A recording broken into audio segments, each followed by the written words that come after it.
Bismillahirrahmanirrahim.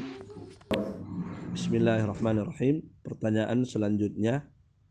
Bismillah. Assalamualaikum. Waalaikumsalam warahmatullah. Afwan Ustadz, ana mau tanya, ada seorang akhwat yang dilamar, tapi ikhwan ini sudah diterima oleh orang tua tanpa sepengetahuan si akhwat. Namun akhwatnya tidak mau terima dan dia pun pergi dari rumahnya. Pertanyaan ana Ustadz, bagaimana hukumnya apabila ada ikhwan lain yang melamar tapi si ikhwan yang pertama kali melamarnya belum mau melepaskan? Jazakallahu khair Ustadz. Wa anta jazakallahu khair. Taib ikhwani fillah, hafizakumullah wa baraka fikum. Pertama harus kita pahami bahwa seorang wanita itu tidak boleh dipaksa oleh orang tuanya untuk menikah dengan laki-laki yang merupakan pilihan orang tua jika sang wanita tersebut tidak suka dengan laki-laki itu. Tidak boleh dipaksa. Ya. Tidak suka ya. Baik. Apakah dia tidak suka dari sisi agamanya ataukah tidak suka dari sisi fisiknya? Seandainya ada wanita, ya, dia tidak suka dengan laki-laki tersebut dari sisi fisik, dia tidak senangi fisiknya, maka tidak boleh wanita tersebut dipaksa untuk menikah dengan laki-laki tersebut walaupun agamanya bagus. Tidak boleh. Apalagi kalau wanita tersebut dipaksa untuk menikah dengan laki-laki yang agamanya tidak bagus, tidak sholat, tidak mengamalkan sunnah dan seterusnya.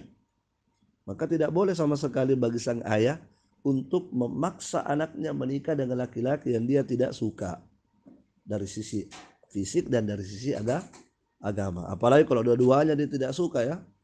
Fisiknya dia tidak suka, agamanya pun dia tidak suka karena memang tidak bagus agamanya. Tidak boleh. Baik. Barakallahu fikum. Ya, ini berdasarkan hadis Rasulullah sallallahu alaihi wasallam. Rasulullah pernah bersabda, la tunkahul ayyimu hatta tusta'mara wa la tunkahul bikru hatta tusta'dana.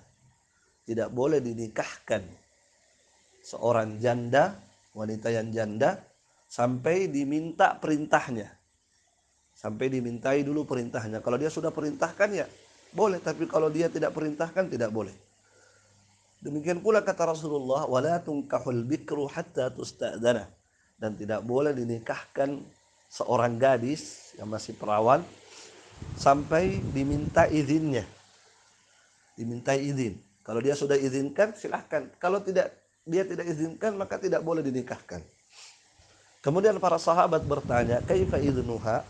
Bagaimana kita bisa tahu bahwa sang gadis sudah mengizinkan? Ya, maka Nabi mengatakan antas kuta, ketika dia diam. Sebab kadang ada gadis itu malu-malu ya. Malu-malu untuk ngomong saya suka atau tidak. Ya, ketika dia diam, berarti itu pertanda bahwa dia suka dan setuju, maka boleh.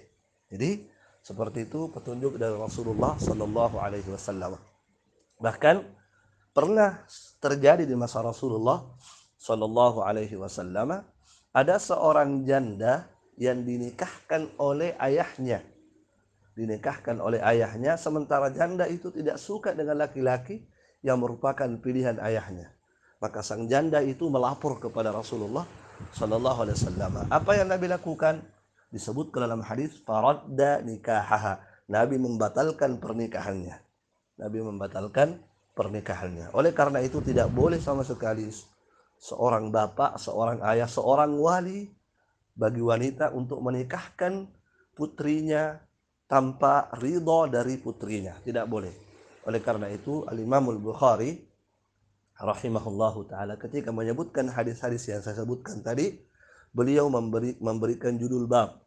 Dan babnya Imam Bukhari itu adalah pemahaman beliau, pendapat beliau tentang hadis. Beliau membuat bab dalam Sahih Al-Bukhari, babu la yunkihul abu wa ghairuhu bikran aw sayyiban illa biridaha.